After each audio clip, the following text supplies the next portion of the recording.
Hello and welcome back to Luminous Classes. Friends, आज हम लोग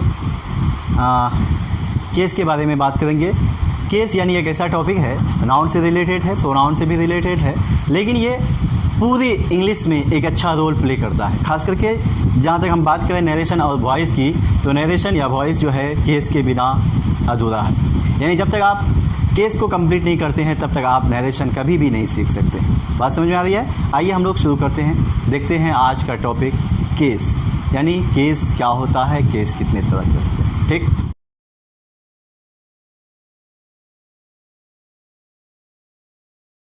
लेट्स सी। केस, केस को हिंदी में कारक कहते हैं। केस को क्या कहते हैं? हिंदी में कारक कहते हैं। केस की हम बात करेंगे कहाँ पर? केस यानी नाउन में। जब हम नाउन में यानी केस विद नाउन की बात करें अगर, ठीक है, तब समझिए कि केस जो है वो हमारा, केस जो है वो 4 काइंड्स, याद रखिएगा। जब हम केस की बात कहाँ करें? नाउन के साथ करेंगे, तब केस जो है 4 तरह के, 4 प्रकार के। ठीक है, कितने तरह के? 4 तरह के। आइए देखते हैं कौन कौन। एक को बोलते हैं nominative case, second is objective case, third is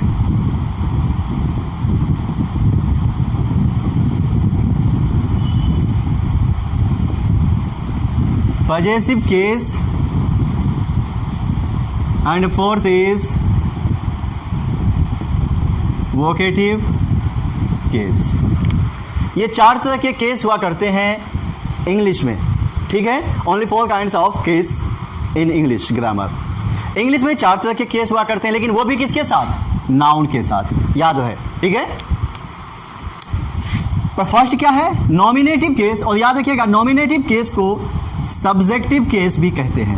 nominative case को क्या कहते हैं? सब्जेक्टिव केस भी कहते हैं। फर्स्ट इज नॉमिनेटिव केस और subjective case, second is objective case, third possessive case, and fourth vocative case. बात समझ में आ रही है? Case with noun, there are 4 kinds of case, है ना? Nominative, objective, possessive, vocative. ठीक, चलिए शुरू देखते हैं हम लोग 1 बाय 1। अब हम लोग देखेंगे सबको मतलब इन सबको देखेंगे। नॉमिनेटिव केस क्या होता है, ऑब्जेक्टिव केस क्या होता है, और पजेसिव या वोकेटिव केस क्या होते हैं। क्लियर? तो आइए, first of all we have to see what a nominative case is. Nominative case, nominative case Hindi भाषी, थोड़ा सा हिंदी का भी यूज कर सकते हैं। कर्ता कारक, हिंदी भाषी के लिए कर्ता कारक। नॉमिनेटिव केस को हिंदी में कहते हैं कर्ता कारक। देखिए, जब हिंदी को देखेंगे आप गौर से, तो आपको यहीं से डिफिनेशन निकल जाता है।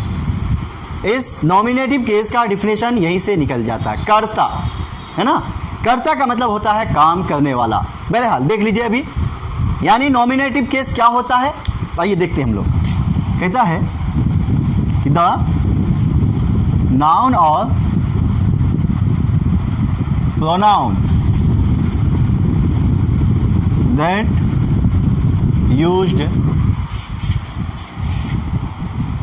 as subject of a verb is called या ठीक है, is called nominative केस, या हम कह सकते हैं is in nominative case, is in nominative case. बात समझ में आ रही है ना? क्या कहता है? द नाउन और pronoun that used as subject of a verb is called nominative case, या फिर कह सकते हैं इज इन नॉमिनेटिव केस। हम ये कह रहे हैं कि वैसा नाउन या प्रोनाउन, है ना, हिंदी मीडियम वाले थोड़ा ध्यान देंगे, वैसा नाउन या प्रोनाउन, नाउन या प्रोनाउन, वैसा नाउन या प्रोनाउन जो, दैट का मतलब जो यूज होता हो, जो इस्तेमाल होता हो किसके तरह, एज सब्जेक्ट, एज का मतलब होता तरह, यानी जैसे, किसके तरह, सब्जेक्ट के तरह यूज होता हो, किसका सब्जेक्ट, ऑफ, यानी जो भी नाउन या प्रोनाउन किसी वर्ब के सब्जेक्ट के तरह यूज होता हो, वही नाउन या प्रोनाउन आपका नॉमिनेटिव केस में होता है, यानी वही नाउन और प्रोनाउन नॉमिनेटिव केस कहलाता है। बात समझ में आ रही है? ऐसा नाउन या प्रोनाउन जो किसी वर्ब के सब्जेक्ट के तरह यूज होता हो, यानी किसी सेंटेंस में किसी वर्ब का जो सब्जेक्ट होता हो, वही आपका नॉमिनेटिव केस कहलाता है। बात समझ में आ रही है? किसी भी सेंटेंस का जो क्या होगा, सीधी सी बात, एकदम सिंपल वे में, किसी भी सेंटेंस का जो सब्जेक्ट होता है वही क्या कहलाता है, नॉमिनेटिव केस कहलाता है। बात समझ में आ रही है? फॉर एग्जाम्पल, जैसे हम बात करें, अगर Soni lives in Delhi, Soni lives in Delhi, तो सोनी कहाँ रहती है? तो देखिए ये सेंटेंस में सोनी जो है ये क्या है, आपका सब्जेक्ट क्या है। और आप क्या जानते हैं कि जो भी सब्जेक्ट होता है, जो भी किसी सेंटेंस का या किसी वर्ब का सब्जेक्ट होता है, वो क्या होगा, नॉमिनेटिव केस। तो इसीलिए ये सोनी सब्जेक्ट है, तो ये किस केस में आया, एनसी शॉर्ट में लिखेंगे, नॉमिनेटिव केस। क्लियर? इसी तरह का एग्जांपल देखिए, ही इज माई फ्रेंड, वह मेरा दोस्त है। कौन? तो वह, ये क्या है, यही सेंटेंस का सब्जेक्ट है। ये क्या है, सेंटेंस का सब्जेक्ट है। ये सेंटेंस का सब्जेक्ट है, तो ये क्या कहलाया, नॉमिनेटिव केस कहलाया। और एग्जांपल देखेंगे, चलिए एक और एग्जांपल देख लीजिए। The teacher teaches us English, the teacher teaches us English, शिक्षक हम लोगों को अंग्रेजी पढ़ाते हैं। तो ये टीचर, द टीचर क्या हो गया, सब्जेक्ट, क्या हो गया, सब्जेक्ट। और जब ये सब्जेक्ट हुआ तो कौन सा केस में आया, नॉमिनेटिव केस। क्लियर? चलिए अब हम लोग देखते हैं ऑब्जेक्टिव केस क्या होता है। What is an objective case? ठीक है, लिखना है जिसको, स्क्रीनशॉट ले लीजिए। चलिए मिटाते हैं। Second type of case is objective case. Objective case को हिंदी में कर्म कारक कहते हैं, याद रखिएगा। हिंदी में क्या कहते हैं, कर्म कारक। देख लेते हैं क्या होता है कर्म कारक, यानी ऑब्जेक्टिव केस क्या होता है। ठीक, देखिए कहता है कि द नाउन, और यहां भी बात होगी वही, द नाउन और pronoun that used is object of a verb is called, ये इज लिखे हैं, इज कॉल्ड ऑब्जेक्टिव केस, या ब्रैकेट में कर दीजिए इज इन ऑब्जेक्टिव केस। बात समझ में आ रही है? क्या कहता है कि द नाउन और pronoun that used is object of a verb, यानी वैसे नाउन या प्रोनाउन, जो क्या करता हो, इस्तेमाल होता हो, यूज होता हो, उपयोग होता हो, किसके तरह, as a object of a verb, जो किसी ऑब्जेक्ट के तरह यूज होता हो। इसी को अंडरलाइन कर लीजिए, जो किसके तरह यूज होता हो, जो किसी ऑब्जेक्ट के तरह यूज होता हो, वही क्या कहलाएगा, ऑब्जेक्टिव केस कहलाता है ना। यानी हम कह सकते हैं कि किसी भी सेंटेंस का जो ऑब्जेक्ट होता है, यानी किसी सेंटेंस में किसी वर्ब का जो ऑब्जेक्ट होगा, वही आपका क्या कहलाता है, ऑब्जेक्टिव केस कहलाता है। क्या कहलाता है, ऑब्जेक्टिव केस कहलाता है। बात समझ में आ रही है? देखिए अब फॉर एग्जाम्पल,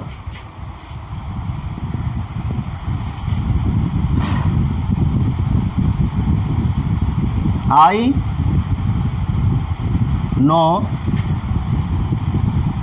नो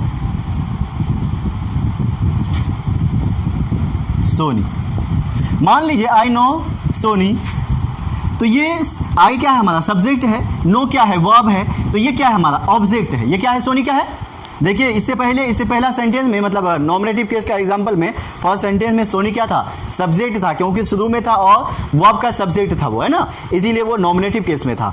अब यहाँ पे देखिए सोनी क्या है, ये नो वर्ब है, वर्ब का ये क्या हो गया ऑब्जेक्ट, जो भी वर्ब के बाद आता है जनरली वो ऑब्जेक्ट होता है। तो ये वर्ब नो है, नो के बाद क्या है सोनी आया है, तो सोनी क्या हो गया ऑब्जेक्ट हो गया। जब ये ऑब्जेक्ट हुआ तो किस केस में आया, objective, OC.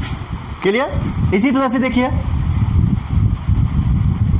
You don't know me, you don't know me, you तो सब्जेक्ट, डोंट भी हेल्पिंग वर्ब और नो हमारा मेन वर्ब। जब ये नो जो है वर्ब है तो ये क्या हो गया ऑब्जेक्ट हो गया, तो मी हमारा कैसा केस हो गया ऑब्जेक्टिव केस। बात समझ में आ रही है। एक और एग्जांपल ले लेते हैं।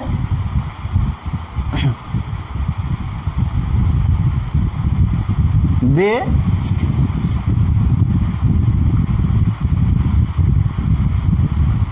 बीट एन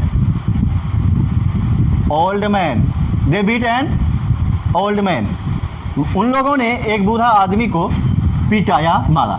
तो ये क्या हो गया N old man, N old man हमारा क्या हो गया, ये बीट वर्ब है, ये एन ओल्ड मैन क्या है ऑब्जेक्ट है, तो इसीलिए किस केस में आया ऑब्जेक्टिव केस में। बात समझ में आ रही है।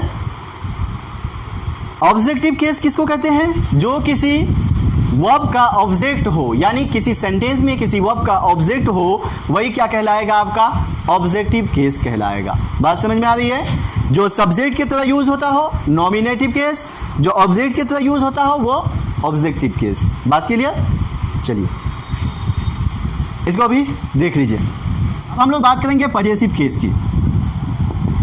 पजेसिव केस है ना, पजेसिव केस को बोलते हैं संबंध कारक। क्या बोलते हैं बाबू, संबंध कारक। पजेसिव केस मीन से संबंध कारक।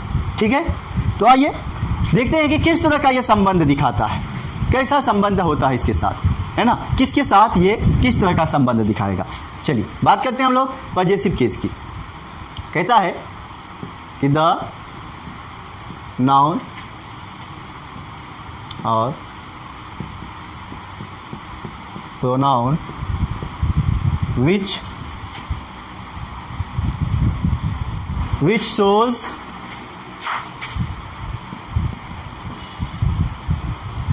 ownership or possession is called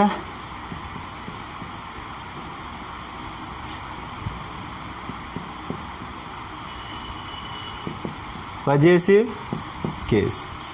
ठीक है, क्या कहा बाबू, यहाँ देखिए वैसा नाउन या प्रोनाउन जो क्या करता हो, जो दिखाता हो, सोज का मतलब दिखाना, क्या दिखाना ऑनरशिप, क्या दिखाना ऑनरशिप दिखाना। ऑनरशिप का मतलब होता है मिल्कियत। मिल्कियत क्या होता है, जैसे हम लोग बात में कभी बोल देते हैं ये तुम्हारे बाप के मिल्कियत में आता है, यानी तुम्हारे बाप के क्या बोलते हैं जागीर जिसको बोलते हैं, है ना। ये कहिए कि जिस चीज़ की आप मालिक होते हैं वो चीज़ आपकी मिल्कियत में है। The thing is in your ownership.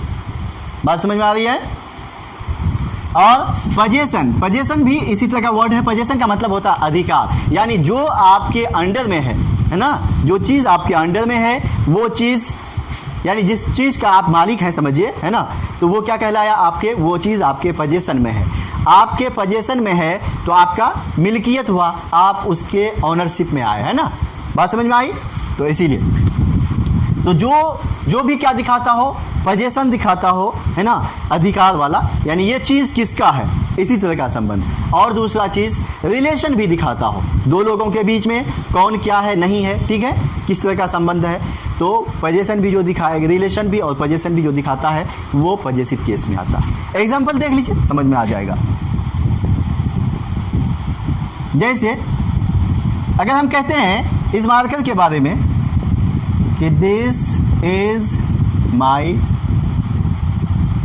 Marker, तो ये माई जो है ना, मार्कर किसका है, मार्कर का मालिक क्या है, who is the owner of this marker, it means my, यहाँ क्या बताया, माई यानी I the owner, I am the owner, sorry I am the owner. तो यहाँ क्या हो गया, तो ये आई के बदले में ही माई आया है, तो इसलिए माई क्या हो गया हमारा पजेसिव केस। इसी तरह से देखिए ना, सोना इज सोनीज हस्बैंड। तो सोना क्या है, हस्बैंड है, किसका हस्बैंड है, तो सोनी का। तो ये सोनी के साथ जो अपोस्ट्रोफ एस लग गया, ये बना दिया पजेसिव केस। क्या बना दिया, पजेसिव केस। यही सोनी कहीं नॉमिनेटिव केस था, यही सोनी कहीं ऑब्जेक्टिव केस बना, और यही सोनी यहाँ पर पजेसिव केस है। ठीक है, एक और देख लेते हैं।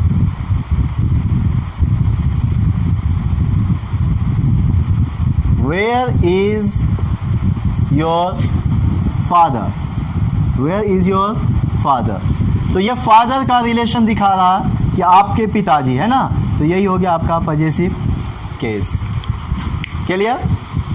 अब हम लोग बात करेंगे कौन सा केस बचा, एक केस कोई है वोकेटिव। देखिए वोकेटिव केस सिर्फ नाउन के लिए ही यूज होता है जनरली, तो वोकेटिव केस उतना इंपॉर्टेंट नहीं है, लेकिन फिर भी देख लेते हैं हम लोग। जब लिखे हैं, जब दिया है, तो वोकेटिव केस, वोकेटिव केस को बोलते हैं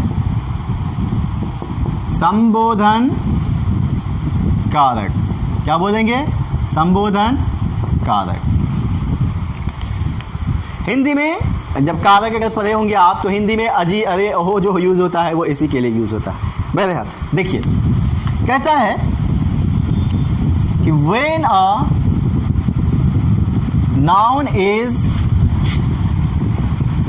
called, when a noun is called or sorry addressed is in, या हाँ ठीक है, is in vocative, is in vocative case।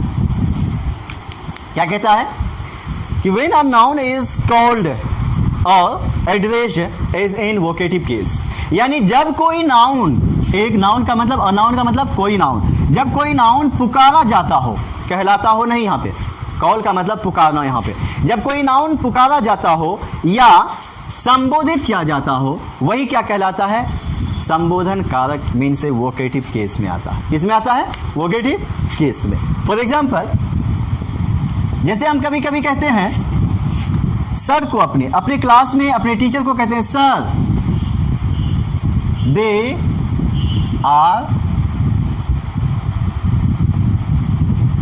Quarrelling, sir they are quarrelling. इसका मतलब क्या हुआ कि सर से आप कह रहे हैं, सर नहीं झगड़ रहे हैं, कुछ लोग हैं, 2 3 4 5 बच्चे है ना, आपस में, स्टूडेंट्स आपस में झगड़ रहे हैं, और आपने सर को बुलाया यानी पुकारा, या कहिए कि सर क्लास में ही है लेकिन सर का अटेंशन उधर नहीं गया है, तो सर का ध्यान उधर ले जाने के लिए आपने कहा कि सर, फिर सर बोलेंगे यस, तो आप कहेंगे कि दे are quarrelling.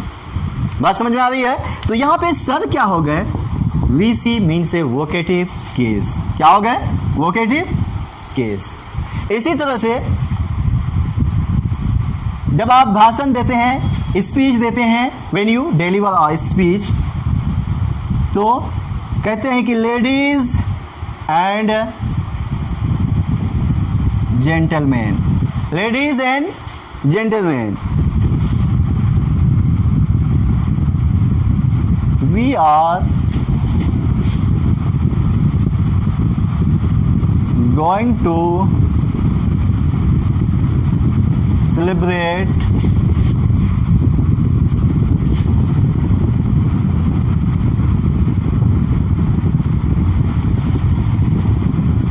the birthday of the father of the nation। चलिए ज़्यादा ध्यान नहीं देना आपको, आप ये जानिए कि कोई इंसान, या आप ही अगर कहीं लेक्चर देते हैं, स्पीच देते हैं, है ना, और वहाँ एक मजमे में, एक क्लासरूम में, या जहाँ भी कहिए कि गैदरिंग है, वहाँ पे जमा है लोग, वहाँ पर आप जब स्पीच देने जाते हैं तो वहाँ, या कोई नेता स्पीच दे रहे हैं तो वो कहते हैं, लोग होंगे ना, बहुत सारे लोग होंगे, अच्छे लोग, बुरे लोग, हर तरह के, छोटे बड़े सब होंगे। तो वहाँ पे जब आप शुरू करते हैं तो जैसे हम कहते हैं ना हिंदी में कि भाइयों बहनों बुजुर्गों दोस्तों माँ बहनों बोलते हैं ना, तो वैसे ही इंग्लिश में यूज़ किया जाता है लेडीज़ एंड जेंटलमैन। इसका मतलब कि लेडीज़ एंड जेंटलमैन, हजरात जैसे बोलते हैं ना, हजरात आज हम लोग यहाँ जमा हुए हैं, या हम लोग जो है ना राष्ट्रपिता का जन्मदिन मनाने के लिए जा रहे हैं। बात समझ में आ रही है? तो आपने कहा किनसे? जो लोग खड़े हैं, जो लोग बैठे हैं, सॉरी, जो बैठे हो या खड़े हो, जो भी हो, है ना, तो उन लोगों से आप, उन लोगों को आप संबोधित कर रहे हैं, है ना, जनता को आप संबोधित कर रहे हैं लेडीज़ एंड जेंटलमैन कह करके। तो ये लेडीज़ और जेंटलमैन जो है, यही आपका क्या कहलाया? Vocative case. इसका मतलब किसी, कोई कहता है कि भाइयों बहनों, तो वो भी क्या है? Nominative case. आप समझ ही गए होंगे भाइयों बहनों कौन करता है। कोई कहता है ना, देश के नौजवानों, तो ये सब क्या है? ये सब वोकेटिव केस में आता है। और याद रखिएगा, ये जनरली नाउन के साथ ही यूज होता है। वोकेटिव केस कहाँ यूज होता है? नाउन के साथ। क्लियर? चलिए आज के लिए इतना ही। नेक्स्ट पार्ट में हम लोग देखेंगे केस विथ प्रोनाउन। क्लियर? देखिए, आप लोगों को अगर वीडियोस अच्छा लगता है ना, और इम्पोर्टेंट समझते हैं आप, तो वीडियोस को लाइक और शेयर जरूर करें। इससे हमारा हौसला बढ़ता है, ठीक है, ताकि हम इसी तरह का मेहनत, इससे भी ज़्यादा मेहनत आपके लिए हम करें और आपके लिए वीडियोस अपलोड करते रहें। ठीक है।